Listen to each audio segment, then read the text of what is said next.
યજમાન બોલતા હતા તો તમને ખબર નથી પડતી કે આ દક્ષ યજમાન પદે થઈને આવું બોલે છો તો તમારે એને રોકવો જોઈતો હતો. ઋષિઓ, તમે બ્રાહ્મણોથી પણ ઉપર છો, તમે ધારી શકો તો તમે આ બધું અટકાવી શકતા હતા, પણ તમે એવું ન કર્યું એટલે ભૃગુ ઋષિઓને પણ શ્રાપ આપે છે. બધા ઋષિઓ આવી રીતના વાદ વિવાદથી પરેશાન થાય છે અને બધા પોતપોતાના ધામની અંદર જાય છે. જ્યારે આ બધો બનાવ પરિપૂર્ણ થઈ ગયો ત્યારે શિવજીએ આ બધું જ ભૂલી ગયા. શાંત ચિત્તે પોતે પાછા બે હાથ આવી રીતના રાખી અને કૈલાસ માનસરોવરની અંદર જઈ અને ભગવાનનું ધ્યાન કરવામાં લીન થઈ ગયા. આ વસ્તુની ખબર માત્ર શિવજીને અને એના અનુચરોને જ હતી. આ બાજુ દક્ષને ને એ લોકોને જ ખબર હતી, બીજા કોઈને ખબર ન હતી. થોડોક સમય એવો થયો, મહિના 2 મહિના થઈ ગયા. પછી ઓલો વેરભાવ હોય ને એ ક્યારેય નાશ ન થાય. વેરભાવ આપણા મનની અંદર ખૂંચતો જ હોય. એ દક્ષના મનની અંદર પાછો વેરભાવ ઉત્પન્ન થયો, પાછો જાગ્યો. હવે મારે આ શિવનું તો કંઈક કરવું જ પડશે. મેં શાપ આપ્યો તો હું તો મુખ્ય છું, મેં શાપ આપ્યો તો શિવજીએ શ્રાપ દેવો હતો, કારણ કે એ એના પક્ષની અંદર એ મુખ્ય હતા. આ નાના નાના નંદી વગેરે આવીને શાપ દઈ જાય એટલે એના મનની અંદર શું સમજે છે? હાલો હવે હું પાછો યજ્ઞનું આયોજન કરું અને એની અંદર શિવજીને સ્થાન જ ન આપું એટલે શિવજી આવે જ નહીં. આવું મનની અંદર વિચાર કર્યો. થોડાક મહિનાઓ થયા તો ત્યારે યજ્ઞનું આયોજન કર્યું. બધા દેવી દેવતાઓને નિમંત્રણ આપ્યું, ગંધર્વો કિન્નરો બધાને નિમંત્રણ આપ્યું. પણ એ બધાને ખબર નથી કે આવા હેતુથી આ યજ્ઞ થઈ રહ્યો છે.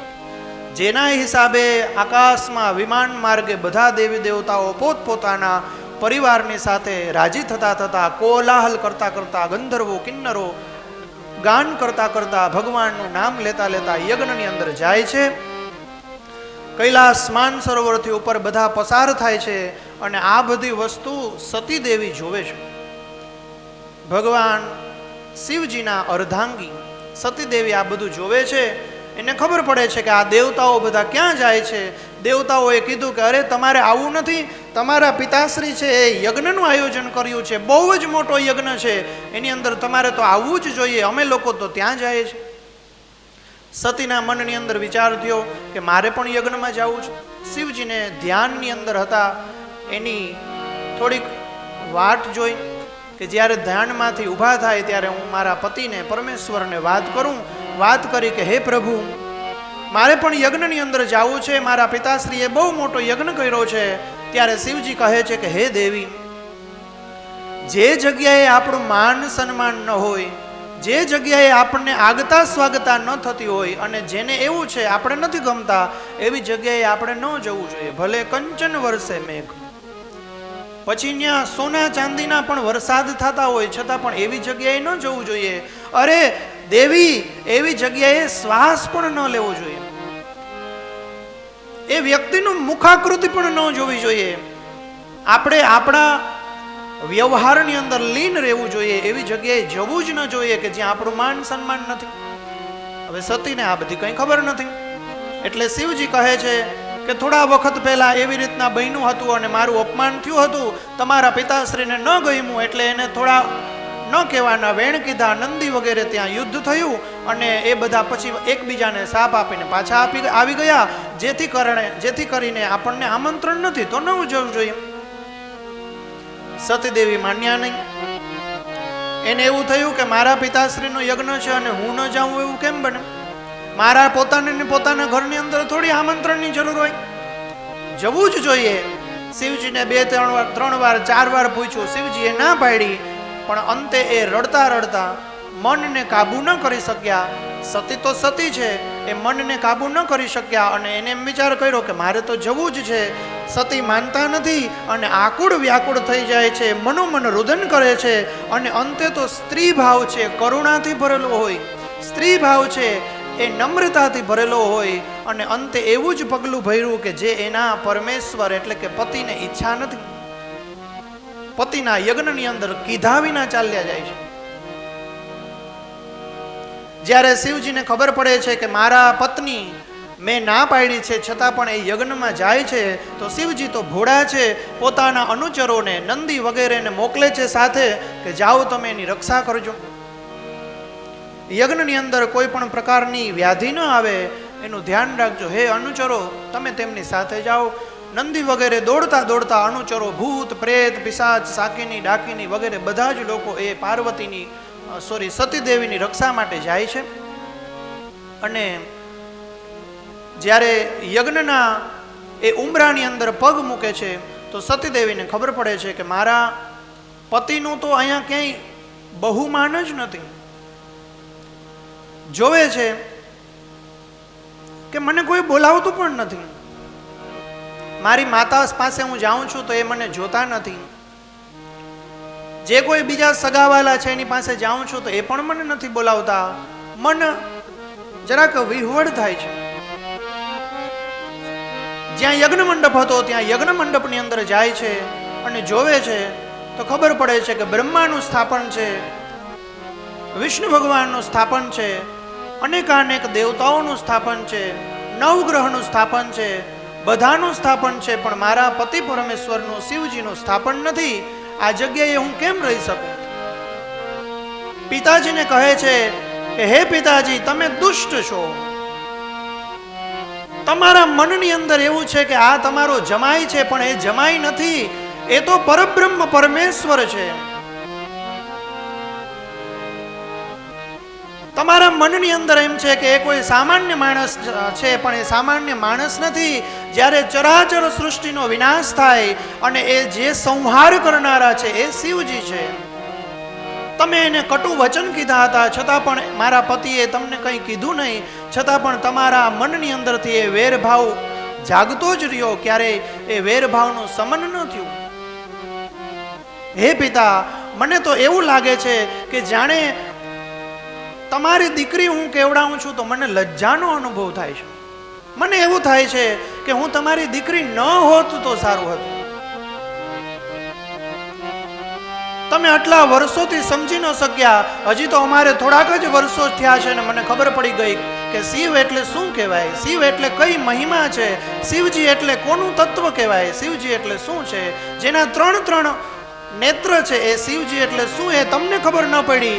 આજે હજી તો હું એટલાક જ વર્ષો થયા અને ઓળખી ગઈ, તમે એને ન ઓળખી શક્યા.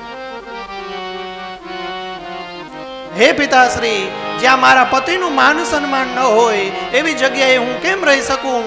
હું હમણાં જ અહીંયા અગ્નિની અંદર ભસ્મ થઈ જાઉં છું એવું વચન કહી અને સતી મહારાણી તો એ યજ્ઞની અંદર જે ભડભડતી અગ્નિ હતી, જે આગ હતી, જ્યાં શિવજીનું માન ન હોય એને તો અગ્નિ જ કહેવાય, એને તો આગ જ કહેવાય, એને થોડો યજ્ઞ કહેવાય. એટલે સતીદેવી છે એ પોતાના પિતાની સાથે આવા વાતચીત કરી અને અણગમાની સાથે, જાણે એને કંઈ ગમતું નથી, કોઈ દિશાઓ એને ગમતી નથી, કોઈ જગ્યા એને ગમતી નથી, એની બધી જ ઇન્દ્રિયો ત્યાં સુધી કે એનું સંપૂર્ણ શરીર એને તુચ્છ લાગે છે.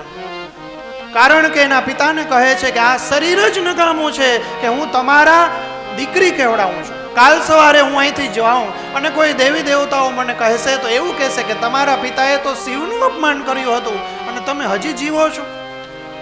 હે પિતાશ્રી, મારે આ શરીરનું જ કામ નથી એવી વાત કરી અને જે યજ્ઞની અંદર જ્યાં અગ્નિ ભડભડ બળતો હતો એ જ જગ્યાએ જઈ અને પોતાના શરીરની અંદરથી બીજો અગ્નિ પ્રગટ કરી અને ભડભડ અગ્નિની અંદર એ બળી અને જાણે રાખ થઈ ગયા.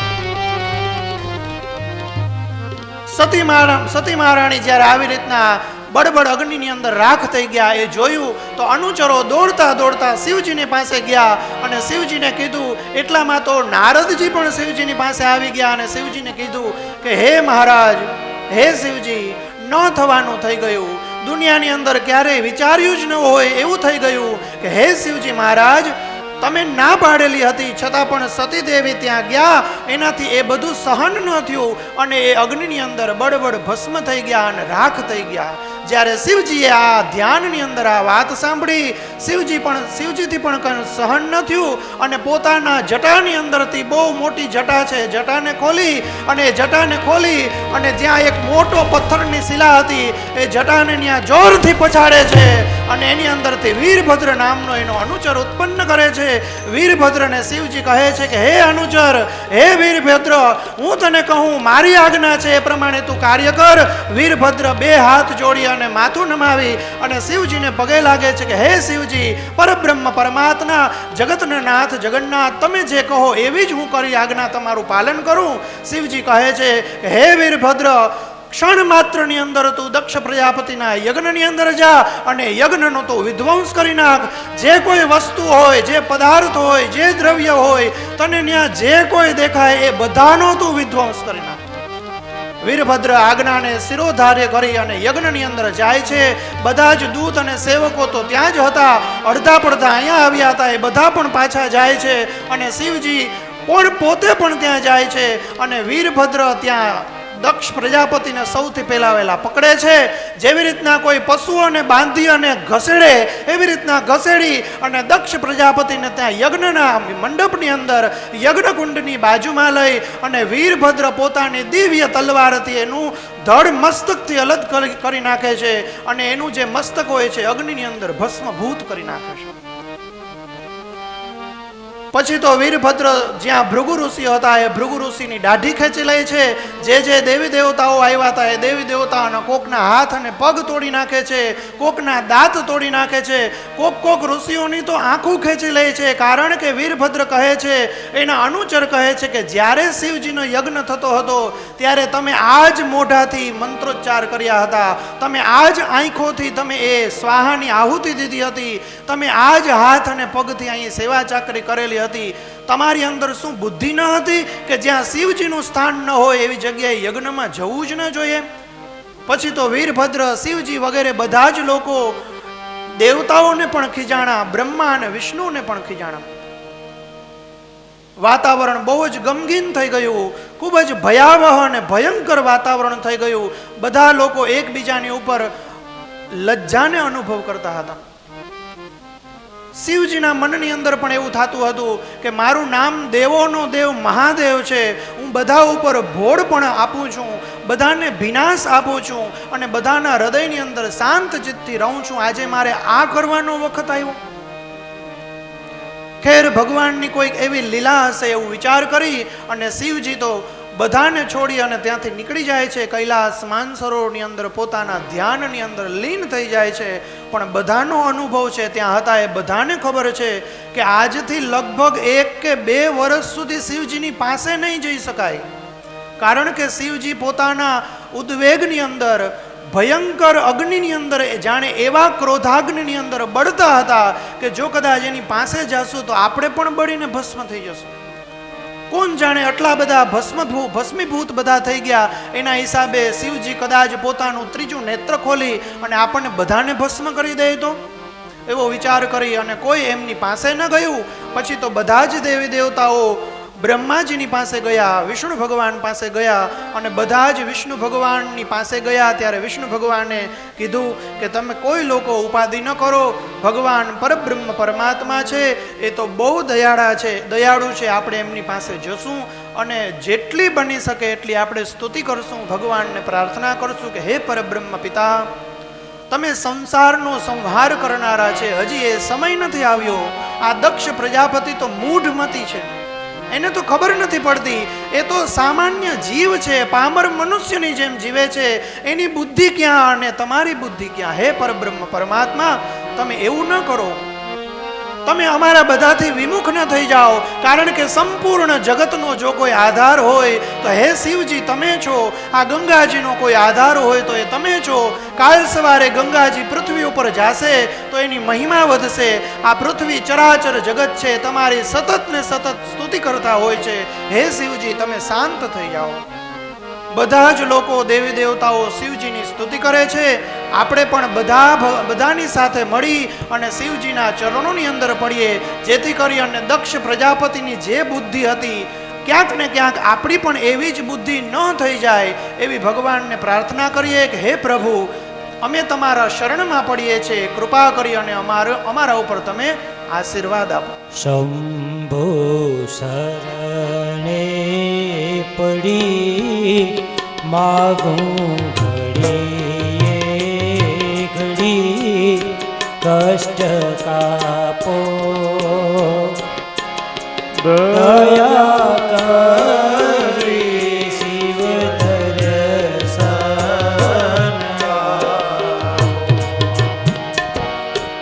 શંભો શરણે પડે ઘડીએ ઘડી કષ્ટ કાપો દયા કરી દર્શન આપો અમે ભક્તોના દુઃખ રનારા સદા સૌનું શુભ કરનારા હું તો મંદવતી તારી ગતિ સમયણ આપો દયા કરી દર્શન સેવા શંભુ શરણે પડી માગો ઘડીએ ઘડી કષ્ટ કાપો દયા કરી શિવ દર્શન આપો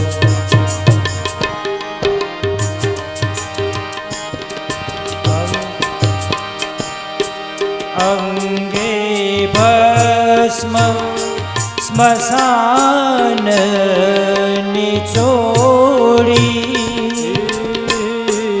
અંગે ભસ્મ સ્મશાનની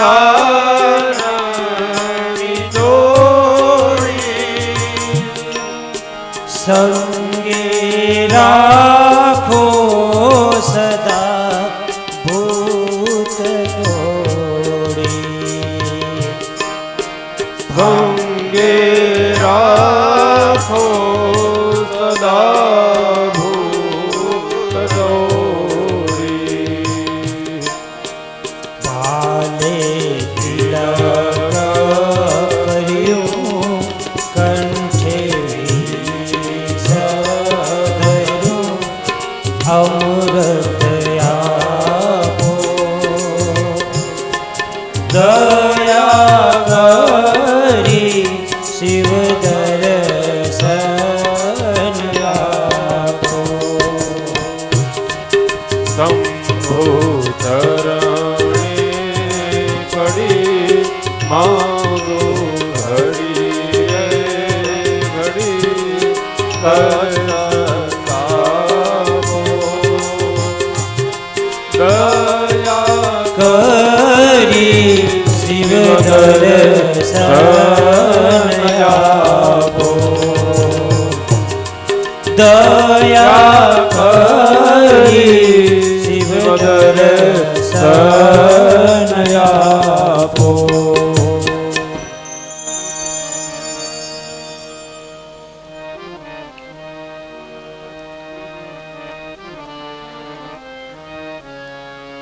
બોલીએ શ્રી ઉમાપતિ મહાદેવ કી જય શ્રી ચંદ્રમૌલેશ્વર મહાદેવ કી જય શ્રી સોમનાથ મહાદેવ કી જય શ્રી કેદારનાથ મહાદેવ દેવ કી જય શ્રી બિલેશ્વર મહાદેવ દેવ કી જય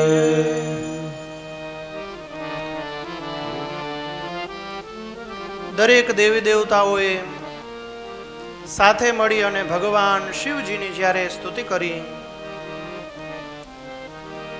ઘણા બધા ઉપાયો કર્યા. ભગવાને પોતે લખ્યું છે કે શિવજીએ પોતે પણ ઘણો બધો પરિશ્રમ કર્યો કે જેથી કરી અને એને પોતાના શરીરને શાંત કરવામાં વાર લાગી.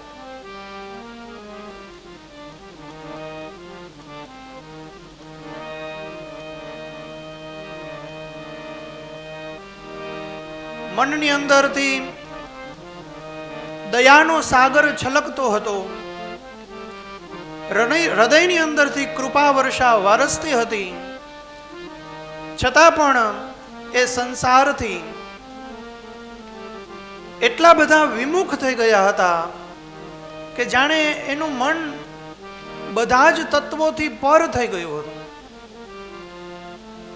પછી બ્રહ્મા વગેરે, વિષ્ણુ વગેરે દેવતાઓએ સ્તુતિના માધ્યમથી એવું કીધું કે હે પરબ્રહ્મ પરમેશ્વર, હે શિવજી, આપણે જે કોઈ પરબ્રહ્મ પિતા છે એની લીલાઓની અંદર સાધન તરીકે કામ કરીએ છીએ. વિષ્ણુ ભગવાને જે 24 અવતારો લીધા છે એમાંની ઘણી બધી લીલાઓ છે. આપણે તો ભગવાનની જે લીલા છે એની અંદર આપણે સેવા કરવાની છે. આપણે એના માટે નિમાયેલા છીએ. તમે તો જાણો જ છો વિષ્ણુ ભગવાનનું પરાક્રમ કેવું છે. તમને તો ખબર જ છે કે વિષ્ણુ ભગવાનનું સૌમ્ય સ્વરૂપ કેવું છે. હે પ્રભુ, અમે સૌ મળીને તમને બે હાથ જોડી મસ્તક નમાવીને પ્રાર્થના કરીએ કે આ લીલાઓની અંદર અમારે તમારી જરૂર છે. કૃપા કરી અને તમે આ સંસારને દયા દાન આપો. કૃપા કરી અને આ જે કોઈ સંસારી માણસો છે, જેમ કે દક્ષ પ્રજાપતિ છે વગેરે વગેરે, જે કોઈ છે એને તમે તમારા ભરોસાનું, તમારા વિશ્વાસનું, તમારી જે કોઈ ગરિમા છે, તમારો આદર છે, તમારી પાસે જે કોઈ આશીર્વાદ હોય એ બધા જ આશીર્વાદ એમને લોકોને આપો, જેથી કરી અને એમની બુદ્ધિ સુબુદ્ધિ થાય.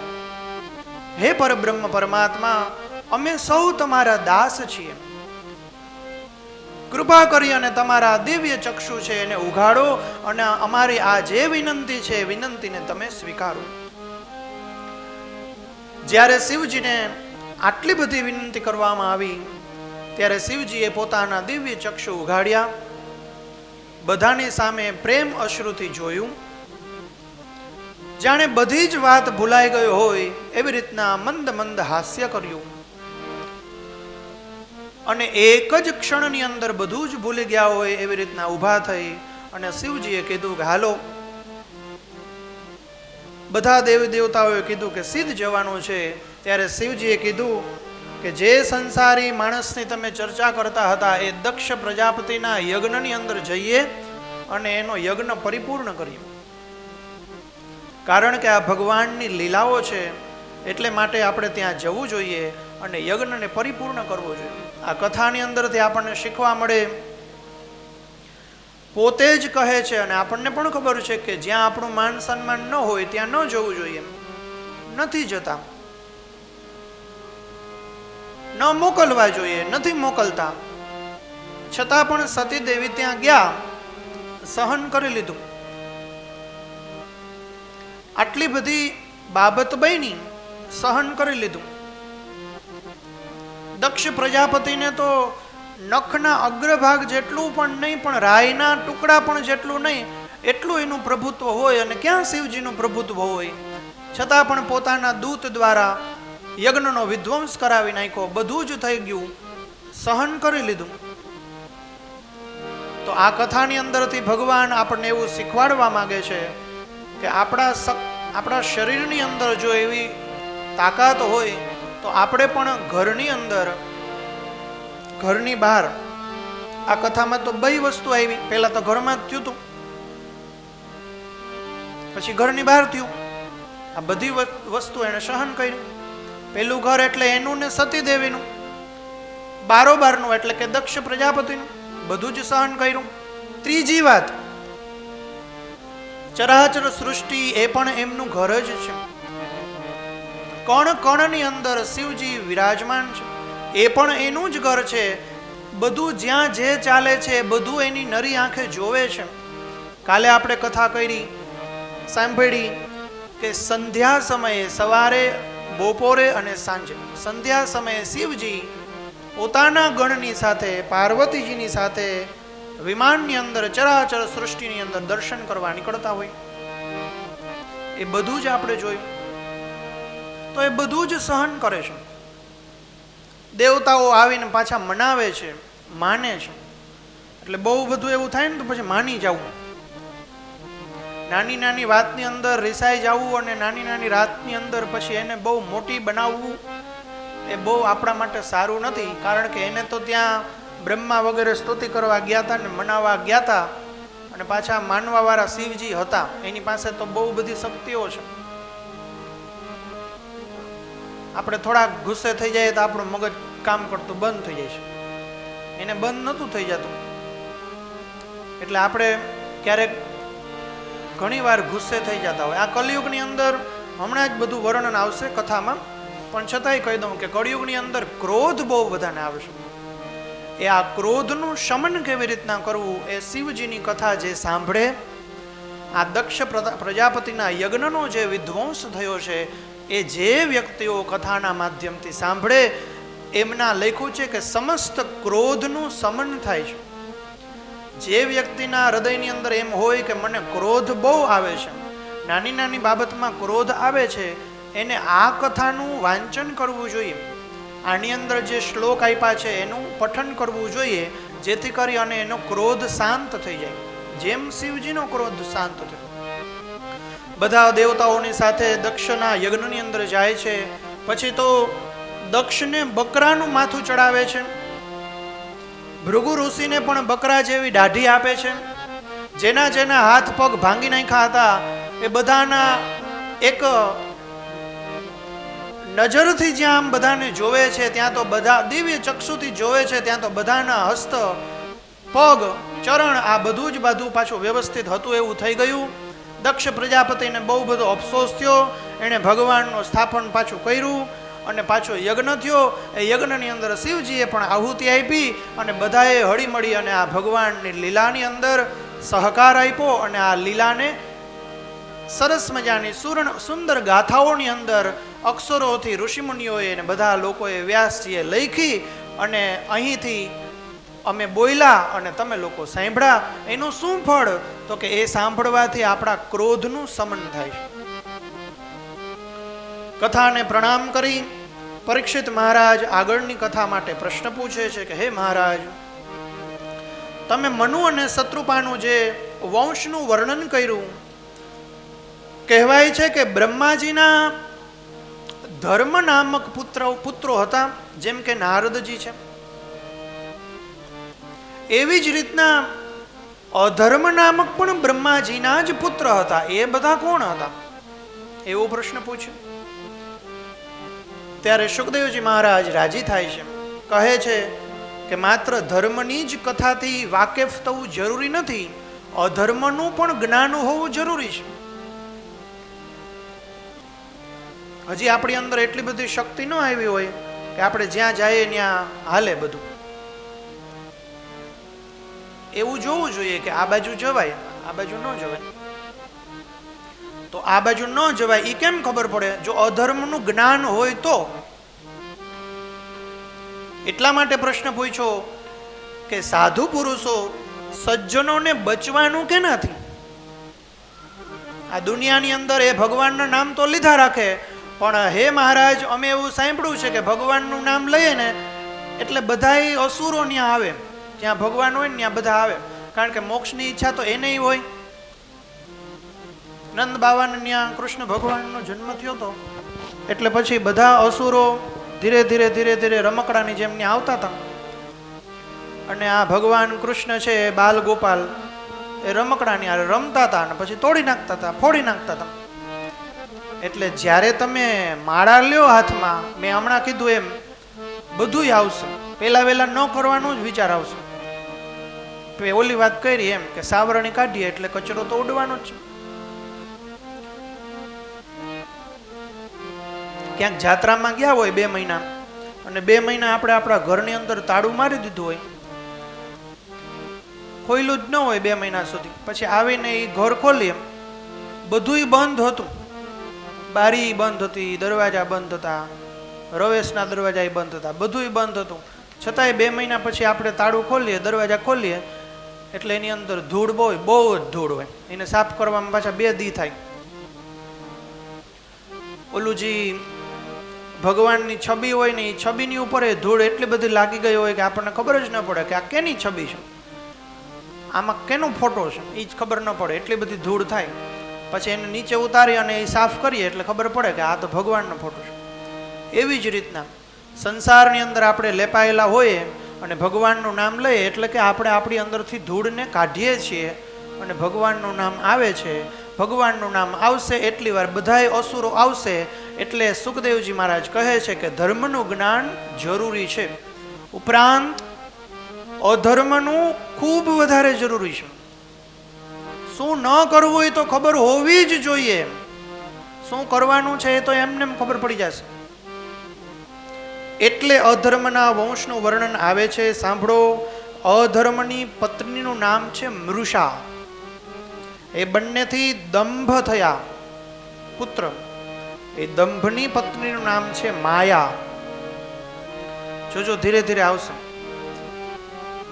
એ દંભના પુત્રનું નામ છે લોભ. એ લોભની પત્નીનું નામ છે નિકૃતિ, એટલે શઠતા. આમ આપણે પકડી રાખીએ ને શઠ જેવો, હું કરીશ એટલે કરીશ જ, તમે ગમે એ ગયો, હું ન કરું તો મારામાં ફેરું.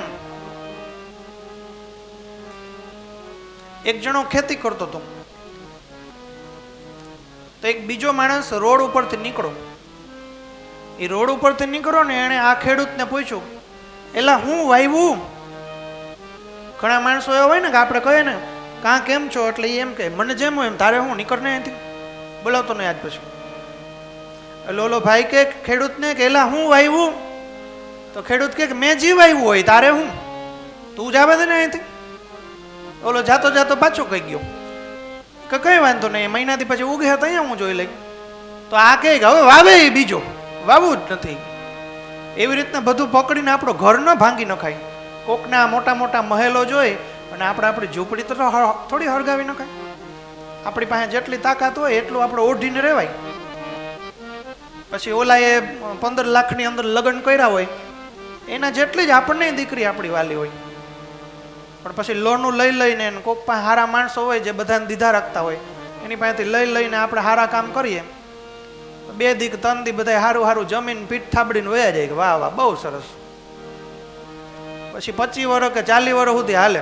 ઓલામાંથી ફોન આવે SBI માંથી, તમારે 20 તારીખ હતી આજ 24 થઈ ગઈ. એટલે એવું ન કરાય. ઓલા ખેડૂત હતા ઘર જ ભાંગી નાખ્યું. હજી ત્યાં ગયા હતા તે ઘરે આવ્યા તે પત્નીએ પૂછ્યું કાં હવે વાવવું જ નથી, જી નીકળે આવીને પૂછીને વયા જાય. એટલે સમજે હું, એટલે એને કહેવાય શઠતા. લખ્યું છે કે દંભનો દીકરો લોભ, એનો દીકરો ક્રોધ, એની પત્ની હિંસા, એ બંનેથી થયો કલહ. હિંસા કરીએ, ક્રોધ કરીએ એટલે કલહ થાય. કલહની પત્નીનું નામ છે દ્યુરુક્તિ. દુરુક્તિ એટલે અપશબ્દ. આપણો મગજ ગરમ થાય એટલે આપણે અપશબ્દ બોલીએ, ન બોલવાના શબ્દ બોલીએ. યા એનો દીકરો છે ભય. એની પત્ની દુરુક્તિ અપશબ્દ કીધા. એનો દીકરો મૃત્યુ. પછી છેલ્લે મૃત્યુ તરફ જાય માણસ. અને એના વંશની અંદર આગળ લખ્યું યાતના અને નરક. મૃત્યુમાં જાય એટલે પછી યાતના. આ બધામાંથી સીડીમાંથી ઉતરો હોય નીચે એટલે એ ક્યાંય મોલમાં તો ન જાય, સીધો પાર્કિંગમાં જ જાય. એવી રીતના અહીંયા આવ્યું છે યાતના અને પછી નરક. લખ્યું છે કે નરકનું વર્ણન 5મા સ્કંદની આગળ વિસ્તારપૂર્વક બતાવ્યું છે. નરક બહુ ભયંકર છે. આપણે ઊંચી સીડીની અંદરથી અથડાતા પછડાતા જેમ નીચે પડીએ અને હાડકા ભાંગી જાય, માથું ભાંગી જાય, ફૂટી જાય અને આટલું બધું લોહી નીકળે, એવી જ રીતના અથડાતા સંસાર સાગરની અંદર પછડાતા કોકનું અભિમાન, કોકનું પાપ, કોકના દોષ, આ બધું જ માથે લેતા ફરતા જઈએ અને બધું જ આપણું પોતાનું માનતા ફરતા રહીએ અંતે એ મૃત્યુ થાય છે અને નરક લોકની અંદર જાય છે. કહ્યું છે કે હે પરીક્ષિત, એટલા માટે અધર્મનું જ્ઞાન ખૂબ જ જરૂરી છે કે અધર્મ ન કરવું જોઈએ. પરીક્ષિત મહારાજ આગળ પ્રશ્ન પૂછે છે કે હે મહારાજ, અધર્મનું જ્ઞાન તો તમે મને જણાવ્યું, હવે હું તમને પૂછું છું કે મનુ અને શત્રુપાના વંશની અંદર બીજું કોઈ બાકી હોય તો એ તમે મને જણાવો. ત્યારે કહે છે કે હે શત્રુસૂદન, પરીક્ષિત મહારાજ સાંભળો. અધર્મ વંશ કહીને સંભળાવ્યો. આ પછી અધર્મનો ત્યાગ કરવો જોઈએ અને પુણ્યનું કાર્ય કરવું જોઈએ. પુણ્યનું કાર્ય કરીએ તો આપણને આપણા જન્મની અંદર અને બીજા જન્મની અંદર પણ એના અનેકાનેક ફળ મળે છે. હે કુરુશ્રેષ્ઠ પરીક્ષિત સાંભળો, શ્રી હરિના વંશની અંદર બ્રહ્માજીના અંશથી મનુ અને શત્રુપાના પુત્રોથી મહારાણી શત્રુપા અને તેમના પતિ સ્વયંભૂ મનુથી પ્રિયવ્રત અને ઉત્તાનપાદ થયા હતા. એ બે પુત્ર હતા. ઉત્તાનપાદ હતો એ મોટો હતો. એમને બે રાણી હતી, એટલે કે એમને બે પત્ની હતી. એકનું નામ હતું સુનીતિ અને એકનું નામ હતું સુરુચિ.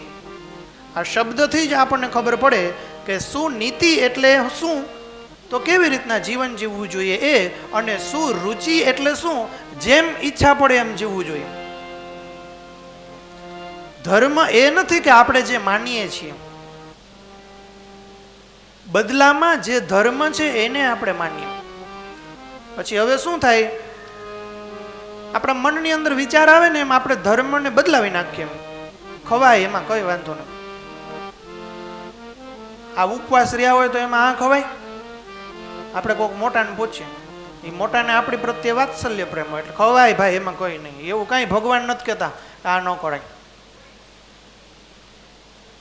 આપણે દરરોજ 10 વાગે સુઈ જાય છે, પણ એક વખત મોડું થઈ ગયું તો 12 વાગી ગયા, હજી થોડુંક કામ છે તો સુવાય કે ન સુવાય? હુઈ જવાય ભાઈ, કામ તો આખી જિંદગી હાલવાનું છે, એમાં કઈ નહીં. સાંજે 7:30નો સમય થઈ ગયો છે ને હવે સંધ્યાનો સમય નથી મળ્યો, તો સંધ્યા કરાય કે કેમ? હાલે, હવે તો કાલે કરી લેવાય. એમ હાલે ચાલે થાય એમાં હું, એ બધું ન ચાલે. એટલે કીધું કે શું નીતિ એટલે શું અને શું રુચિ એટલે શું. આપણે મનથી ધારીએ કે આને ધર્મ કહેવાય, એ ધર્મ નથી, પણ જે ધર્મ છે એને માનીએ તો એ ધર્મ છે. જેમ ધર્મમાં કીધું એવું જ કરવું જોઈએ. આગળ કથામાં આવશે કે ભગવાનની દિનચર્યા નારદજી જોવા જાય છે. કૃષ્ણ ભગવાન દ્વારકાની અંદર રહે છે, ચક્રવર્તી સમ્રાટ છે, માત્ર પૃથ્વીની અંદર રહે જ છે, પણ બ્રહ્મલોક, સત્યલોક, ભૂરલોક, મહરલોક, તલ, અતલ, વિતલ, સલાદ, આ બધા જ પાતાળો, બધી જ જગ્યાએ એક ચક્રવર્તી સમ્રાટ રાજા છે ભગવાન કૃષ્ણ. નારદજી દિનચર્યા જોવા જાય છે. નારદજી લખે છે, આમાં કહે છે કે પરબ્રહ્મ પરમાત્મા ત્રણ વાર સંધ્યા કરે છે. પરબ્રહ્મ પરમાત્મા સવારના ઉઠીને બ્રાહ્મણોનું મોઢું જોવે છે, ગાયોને ચારો આપે છે, નાની નાની વાછરડીઓને વાછરડાને રમાડે છે, આંગણે આવનાર જે કોઈ છે એ બધાને જોતું હોય એ બધું આપે છે, ભિખારીઓને બધું આપે છે, સંતો મહંતોનું યથા સત્કાર કરે છે, ત્રિકાલ સંધ્યા કરે છે. બધું જ એની અંદર લખેલું છે. બાકી એને શું જરૂર છે? છતાં પણ કરી આચરણ કોને કહેવાય? કે જે આપણે આપણા જીવનની અંદર ઉચ્ચારે. આચરયતિ ઇતિ આચાર્ય. લખ્યું છે કે એમના બે પુત્ર હતા, ઉત્તાનપાદ અને પ્રિયવ્રત. એમાં ઉત્તાનપાદ મોટા હતા, એમાં સુનીતિ અને સુરુચિ એ બે પત્ની હતી. અને હવે લખ્યું છે કે ભાઈ એમાં જે સુરુચિ હતી ને એમના પુત્રનું નામ ઉત્તમ હતું, અને સુનીતિ હતી ને એના પુત્રનું નામ ધ્રુવ રાજા હતું, ધ્રુવ મહારાજ હતું.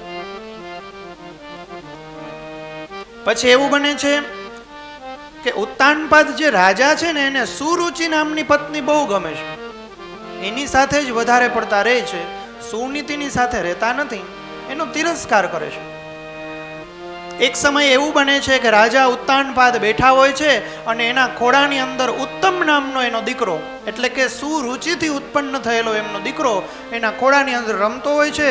ત્યારે ઓલો જે બીજો છે, એટલે કે જે સુનીતિથી ઉત્પન્ન થયો છે એ દીકરો, એટલે કે ધ્રુવ મહારાજ, એ ધ્રુવને એવી ઈચ્છા થાય છે કે મારે પણ મારા પિતાશ્રીના ખોળામાં રમવું છે. પણ એની જે પત્ની એટલે કે સુરુચિ છે એને તગડી મૂકે છે, એને ના પાડી દે છે કે ભાઈ તું ત્યાં બેસવાનો અધિકારી નથી, કારણ કે રાજા છે મને વધારે પ્રેમ કરે છે, તારી માતાને નથી કરતા, એટલે તું અહીંથી નીકળ. તો એક કામ કર, તું અહીંથી બહાર વયો જા, જંગલની અંદર વયો જા, વનમાં વયો જા અને ભગવાનનું ભજન કર, તારા માટે એ બધું છે. આ રાજગાદી ને એવું બધું તને ન શોભે, અહીંથી બહાર નીકળી જા તું. એવી રીતના તિરસ્કાર કરી દીધો. ધ્રુવ રાજા એટલે કે ધ્રુવ મહારાજ હતા, એને તો ખરાબ લાગ્યું. કટુ વચન છે, કોઈનો આપણે તિરસ્કાર કરીએ તો એ બધાને ખરાબ લાગે છે. લખ્યું છે કે આપણી સાથે જે લોકો જેવી રીતના વર્તન કરે એવી રીતના, પણ આપણે તો બધાની સાથે સારો જ વ્યવહાર કરવો જોઈએ. સુરુચિએ એવું ન કર્યું, કારણ કે સંપત્તિના મદની અંદર બંને લોકો છકેલા હતા. તો સુરુચિએ કહી દીધું કે તું વનમાં જા અને ભગવાનનું નામ લે. ધ્રુવની માતાને ખબર પડી, ધ્રુવે એની માતાને કીધું. ધ્રુવની માતાએ કીધું કે આપણે બધા નાના કહેવાય, એમ રાજાને વધારે એ પ્રિય છે, એટલે એમનો દીકરો ત્યાં બેસે છે, ત્યાં રમે છે, એની માં છે એને વધારે પસંદ છે, હું બહુ પસંદ નથી. તો એની વાત સાચી છે કે આપણે ભગવાનનું ભજન કરવું જોઈએ, એમાં કોઈ ખોટી વાત નથી. ક્યારેક ભગવાનની ઈચ્છા થશે, અનુકંપા વરસશે, તો આપણે પણ કોઈ એવા સારા પદ ઉપર હશું. અત્યારે ભગવાને જે આપ્યું છે એમાં આપણે જીવન વ્યાપન કરીએ. એના દીકરાને એવી રીતના સમજાવે છે. આવું બધું બને છે ત્યાં તો નારાયણ નારાયણ કરતા નારદજી આવે છે. સુનીતિ કહે છે કે હે બાળક, જો આ નારદજી છે બ્રહ્માજીના દીકરા છે, એને જ પૂછી લેતું. હું જે તને કહું છું એ બધી વાત સાચી છે. તારા ક્ષત્રિય સ્વભાવ હોય છે ને, એ સઠતાની અંદર હોય, એટલે કે એ વાત એક વખત મનમાં પકડાઈ જાય ને એટલે મૂકે નહીં. ધ્રુવજીનું પણ એવું જ હતું, કારણ કે ક્ષત્રિય લોહી હતું, મૂકતા નથી. મનની અંદર એક ખટકા રાખે છે કે મારે પણ ત્યાં બેસવું છે, મારે પણ ત્યાં બેસવું છે, સમજતો જ નથી. એટલે પછી આપણા માતા પિતા હોય, કોઈ સાધુ સંતોને કહે કે તમે એ ભાષામાં સમજાવો, હું શિક્ષક છું. તો મારી પાસે ઘણી વખત વાલીઓ આવે અને વાલીઓ એમ કહે કે આ અમારા ઘરે તો હખણા રહેતા જ નથી, તમે એને ખીજાવો ને તો રહે, તમે એને જરાક કહો. અમે કહીએ તો નથી માનતા, એટલે પછી અમે ખીજાઈએ છીએ, અમે ખીજાય એટલે રહી. પછી ઘણી વાર ફોન આવે, એ તોફાન કરે જ ને, જો ને મોબાઈલ લઈને જ બેઠો રહે, તમે એને કહો તો જરાક સ્પીકરમાં રાખો. એટલે પછી અહીંથી અમે લોકો એને કહીએ કાલ આવવાની, કાલ સવારે સ્કૂલે આવજે તું, હો, એટલે આપણે મળશું. અત્યારે તારે જે કરવું હોય એ કર, મોબાઈલ લેવો હોય તો લે, મમ્મીને કહે એટલે તને મોબાઈલ આપશે, પણ કાલ સવારે જરાક વહેલો આવજો. એટલે તરત મોબાઈલ મૂકી દે, મોબાઈલ ન તડવો મારે. એટલે એવી રીતના અમારા આધીન રહી અને માતા પિતા વાત્સલ્યની અંદર, પ્રેમની અંદર પોતાના બાળકને સાચવતા હોય. પણ મને યાદ છે, અને અહીંયા લગભગ બધા મોટા જ બેઠા છે, મારાથી તો બધા મોટા જ છે, એટલે ખબર હશે કે આપણે જ્યારે નાના હતા ત્યારે તો કેવું થતું હતું. આપણે સાચા હોય તો એવું થતું હતું. નિશાળની અંદર જે કંઈ બને એ અહીંયા ઘરે આવીને રોતા રોતા કહીએ તે પાછી બે ઝાપટ મારે. તું હું કામ ત્યાં ગયો? એ જેવો હોય એવો. તને મેં કીધું જ ને કે તારે હખણું રહેવાનું, તો તું હખણું નથી રહેતો. ત્યારે આપણે રોતા રોતા કહે પણ હું અહીંયા હરખો જ બેઠો હતો, પણ એ આવીને ત્યાં મને તોફાન કર્યું ને મસ્તી કરીને સાહેબ મને ખીજાણા. તો તારે ત્યાંથી ઊભું થઈને બીજે વયું જવું હતું, પણ તું ત્યાં હું કામ બેઠો, એમ કરીને આપણને ખીજાય. આ દુનિયાની અંદર એવું જ છે. આજુબાજુ વાળાને આપણા જ દોસ્તાર હોય ને, એટલે આપણે ધ્યાન રાખવું પડે. મારા ચંપલ જ્યાં હોય અહીંયા, પણ એના બરોબર છે ને એનું ધ્યાન રાખવું પડે, નકર મારા ઉપડી જા.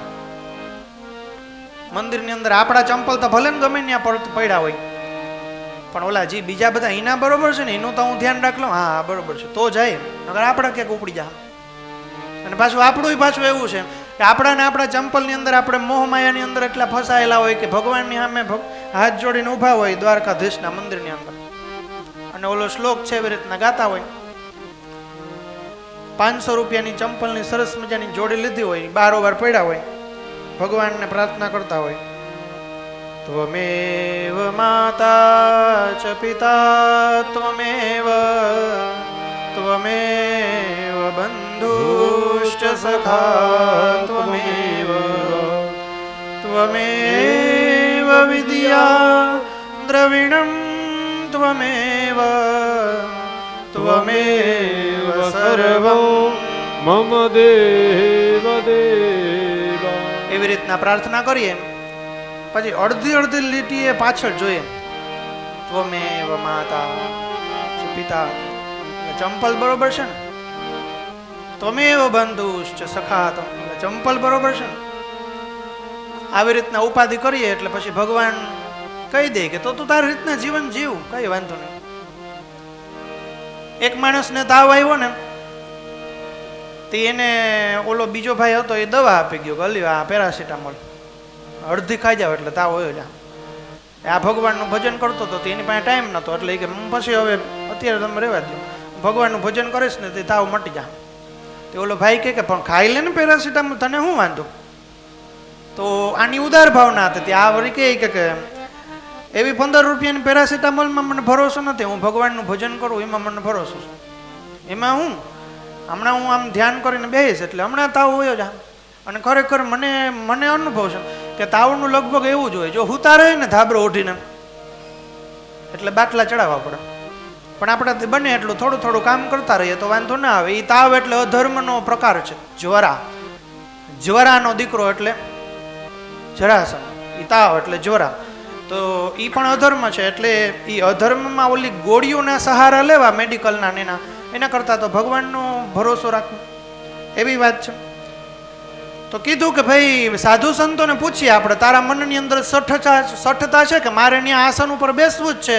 આ નારદજીને પૂછી લઈએ, ભગવાનના દીકરા છે. ધ્રુવે નારદજીને પૂછ્યું. નારદજીએ કીધું કે વાત તો સાચી છે સુરુચિની કે તારે ભગવાનનું ભજન કરવું જોઈએ, પણ તું હજી નાનકડો છે એટલે તારે વનમાં એવી રીતના ક્યાંય ન જવાય. એક કામ કરાય, તારા અહીં ઘરની અંદર બેઠા બેઠા ભગવાનની પૂજા કરાય. તો વળી ધ્રુવ કે ઘરમાં હું નહીં બેહી શકું. તો નારદજી કે કાં? તો કે હું ઘરમાં બેહીશ ને એટલે મને ઓલું સિંહાસન દેખા અને ત્યાં ઉત્તમ જ બેસે એટલે અમારા બેની વચ્ચે ઝઘડો થશે અને એ ક્લેશ કંકાસ થશે. એટલે ઘરમાં તો હવે હું રહી જ નહીં શકું, મારે તો વનમાં જ જવું છે. તો નારદજી કહે કે ના, એમ વનમાં ન હોવું જવાય. છતાં પણ ધ્રુવજીએ કીધું કે ના, મારે વનમાં જ જવું છે. તમારાથી કંઈ બની શકતો હોય તો મારી માતાએ કીધું એટલે મને ઉપદેશ આપો, નકર હું હાલ્યો. નારદજીએ વિચાર કર્યો કે આના મનની અંદર સઠતા તો સિંહાસન બેહવાની છે, પણ અત્યારે આ મોકાને ભૂલાય નહીં, આ મોકાને મુકાય નહીં. કારણ કે ટાણે મળે ને એ પછી નાણે ન મળે. ટાણું એટલે મોકો,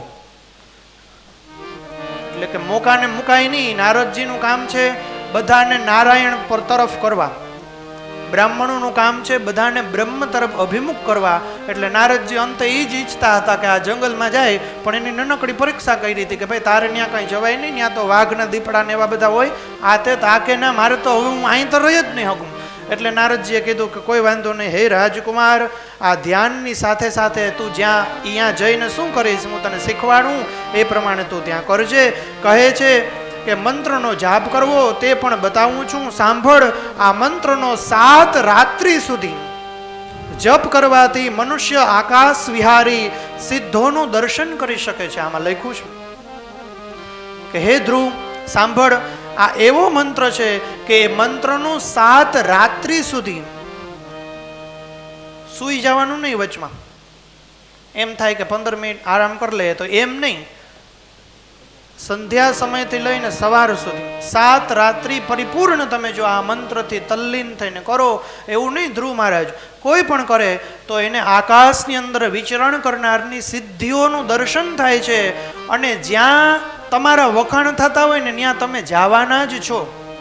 એટલા માટે જ આપણા ઘરના વડીલો, બહેનો, માતાઓ, દાદીઓ એવી પરંપરા છે કે ઘરના ઉંબરે આપણે સાથીઓ કરીએ, શ્રી સવા કરીએ, લક્ષ્મીજીના નામ બોલીએ, નારાયણને કહે લક્ષ્મી નારાયણ ભગવાન કે જે એમ બોલીએ.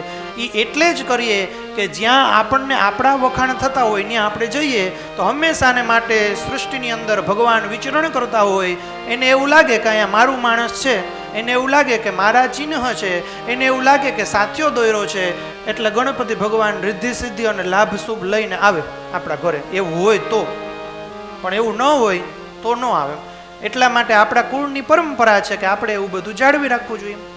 જ્યાં આપણા વખાણ થાય ત્યાં ભગવાન આવે,